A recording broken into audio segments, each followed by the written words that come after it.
ธศาสตร์คือรากฐานการศึกษามหาจุฬา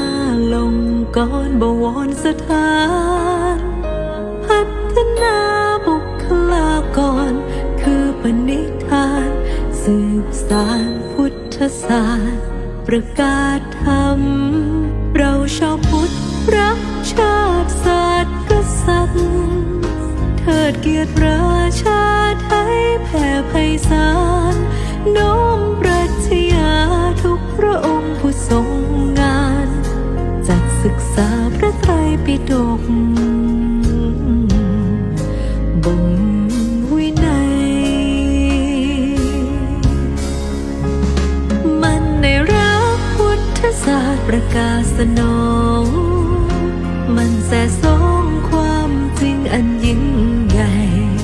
มันในรักมหาจุฬาลงกรณ์ราชวิทยาลัยมันดวงใจสถิตธรรมโลกรำลือ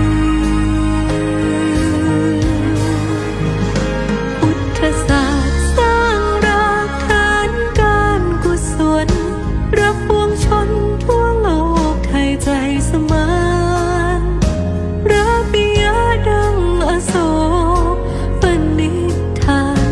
เรายึดถือเกียรติสกาวชาวมจร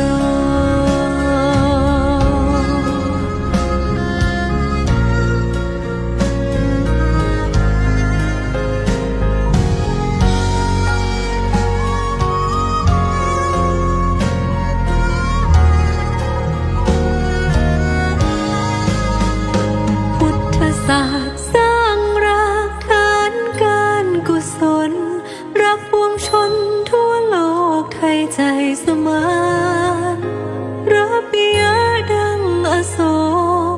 ปณิธานเรายึดถือเกียรติสกาวชาวมจร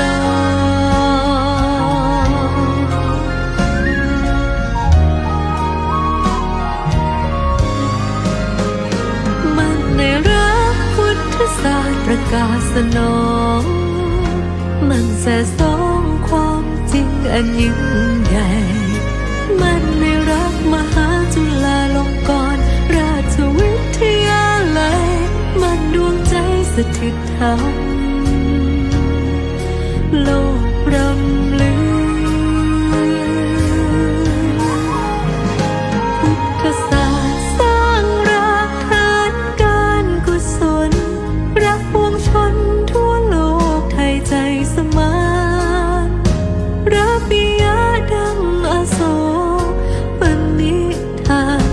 เรายึดถือเกียรติสกา